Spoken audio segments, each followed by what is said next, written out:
이는 탄소 배출을 줄이는 가장 강력한 기후위기 대응책이 될 것입니다. 노선 편성권을 시민에게 돌려드리겠습니다. 전문가나 관료가 탁상 공론으로 짠 노선이 아니라 실제 이용자인 도민이 참여하여 노선을 결정하는 주민 참여 노선 결정제를 도입하겠습니다. 제주 구석구석 소외되는 곳 없는 촘촘한 이동권을 보장하겠습니다. K라이프 관광시대 무상버스로 마을 경제를 살리겠습니다. 도민은 물론이고 연간 1,400만 명에 육박하는 관광객이 렌트카 대신 무상버스를 타고 제주 전역을 여행하게 만들겠습니다. 관광객들이 버스에서 내려 걷고 머무르면서 마을 골목 상권과 전통시장을 이용하게 될 것입니다. 무상버스는 단순히 교통정책이 아닙니다. 제주 관광의 패러다임을 바꾸고 지역 경제를 활성화하는 지역 경제 정책입니다. 대한민국 대표 관광지 제주 업그레이드입니다. 존경하는 도민 여러분, 진보당은 말로만 하지 않습니다. 지난 1월 29일 도서상간 택배 추가 배송료 부가금지법 발의를 통해서 입증했듯이 우리는 법과 제도를 바꾸어 도민의 삶을 실질적으로 변화시킵니다.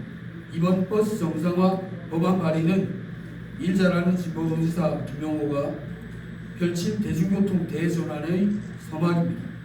기득권의 저항 앞에 머뭇거리지 않겠습니다. 도민 살림살이와 도민 경제 활성화를 하려는 참신한 진보 정책과 의지가 중요합니다.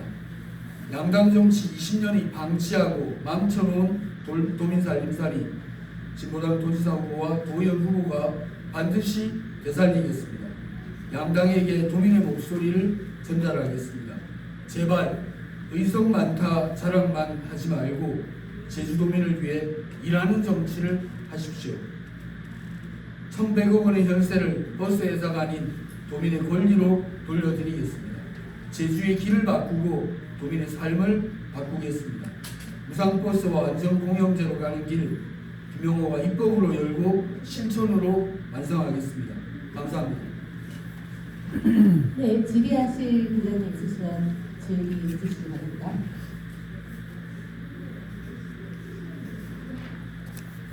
네, 질의가 없는 관계로 이상 기자회견을 모두 마치도록 하겠습니다. 네. 버스 공영제가 되지 않은 문제점 하나 있습니다. 네. 사회, 우리 사회의 악영향이라든지 소외적인 소식이 많잖아요. 네, 예를 들어 성포 뉴스가 맞습니다. 그런 사례를 조금 정당하게 좀 말씀해 주시겠어요? 현재 그 민주버스 노조와 같은 그 버스 노동자의 권리를 주장하는 분들이 공통되게 얘기하는 것이 종신면허제와 그로 인해서 감시감독 관리의 소홀함으로 인한 혈세를 다른 데 운용하는 이른바 부당 운영에 관한 문제가 그리고 비리에 관한 문제가 계속 제기되어 왔습니다. 최근 서귀포의 경우에 나타났던 몇 번의 기자회견에서도 도민들께 알려드린 내용도 결국에는 버스 안전 정비를 소홀히 하고 버스 노동자에게 당연히 지급되어야 될 정당한 생활임금에 해당하는 월급을 다양한 형태로 그리고 또한 그들의 노동 기본권을 다양한 방식으로 오히려 가로막거나 탄압해서 사회적 무리를 빚는 것으로 나타났습니다. 최근에 작년 얼마 전입니다만 서울시 버스가 파업을 한다는 논란이 있었지 않습니까? 이 법안을 발의할 때 바로 그 서울 시내 버스 회사 노동조합의 간부들이 대거 국회 기자회견에 참가했습니다. 그때도 아마 조금 전 기자님께서 질문하신 것처럼 버스 회사가 종신계약제와 같은 방식의 현재 면허제도를 지난 수십 년 동안 유지하다 보니까 결국엔 비리의 온상이 되거나 시민의 안전이나 시민의 편리함보다는 버스 회사의 혈세를 통해 버스 회사를 운영하는 이런 불합리하고 부조리한 구조가 계속 나타나면서 심각한 사회적 문제를 만들었다고 봅니다. 현재는 전국적 현황을 통계적으로는 정확하게 딱 떨어지게 말씀드릴 수 없지만 대부분 지방자치단체가 지원 보조하는 금액이 버스회사 운영의 80% 정도를 차지하고 있다. 다시 말하면 운영 수익보다는 약 80%에 준할 정도의 막대한 도민 혈세를 가지고 버스회사를 말 그대로 껍데기만 운영하고 있는, 그러나 시민에게는 노선을 결정할 권한조차도 개입할 수 있는 어떤 목소리 전달 체계조차도 없는 바로 그런 문제에서 제주의 완전공영제를 여는 데서 반드시 필요했던 법 개정이 이제 시작됐다고 말씀드릴 수 있습니다. 끝으로 한 말씀만 드리면 이번 달 3월 17일에 현재 국토교통위원회 전체 회의가 예정되어 있습니다. 현재는 법안 발의가 1월 29일 택배비 그 추가 배송료 부과 금지 법안이 국토교통위원회에 제출되어 상정되어 있고요. 그다음 이번 이른바 시민에게 버스에 대한 버스법이 상정되었기 때문에 3월 17일 전체 회의가 시작되면 아마 법안심사소위원회로 자동 이관되고 본격적인 법안이 다뤄지는 시간이 열릴 것 같습니다.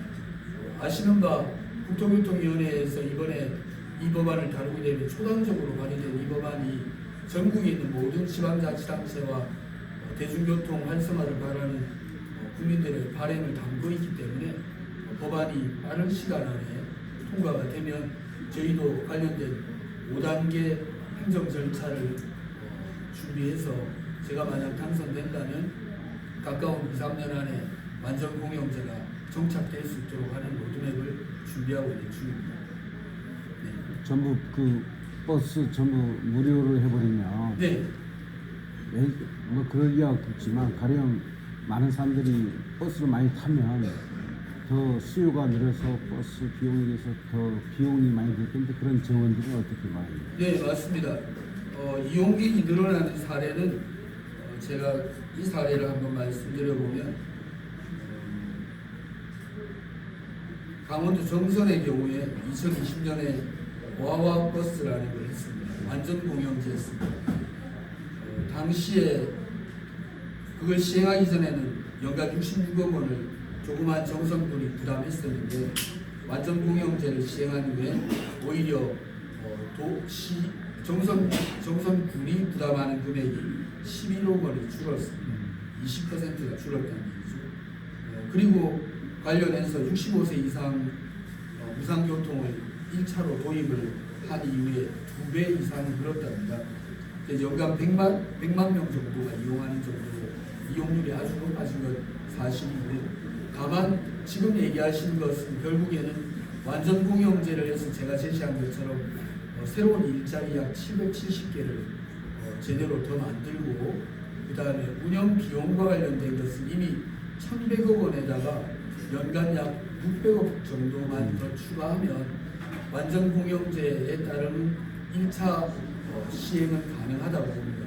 그 이상은 결국엔 노선을 확대하려면 버스가 필요하고 기사를 늘려야 되고 골목마다 마을버스를 외도나 오라동, 이도동, 연동 이런 곳에도 더 추가로 한다 했을 때는 점진적으로 아마 대중교통에 소요되는 예산이 늘어날 텐데 결국 이건 단계적으로 충분히 감당 가능할 정도가 된다고 추정하는 예산을 지금 마련해 있습니다.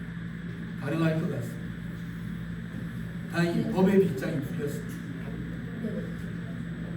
그 공영제 관련해서 생각을 했을 때 렌터카 업체가 좀 반발할 맞습니다. 것으로 예상이 되고 그다음에 5년 한정 면허로 하면은 기존의 사업자들도 반발이 될 거라고 예상이 되는데 여기에 대한 대책이 혹시 있으신지 궁금합니다. 네, 지금 얘기하신 게 바로 이 입법안을 심사할 때 반드시 다뤄야 될 부분입니다. 두 번째 얘기는.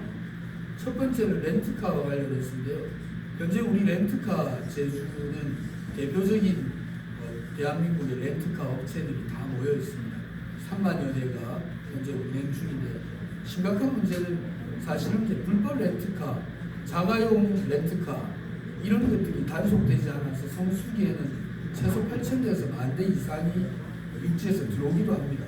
다시 표현하면 렌트카 문제는 렌트카 산업에 관한 문제이기도 하지만 제주 지역의 교통난 그리고 심각한 불법 영업에 관한 문제가 고질적인 문제가 되어 있습니다. 또 이로 인해서 대중교통의 한 축인 택시 산업이 또한 위축되는 문제도 만들었습니다.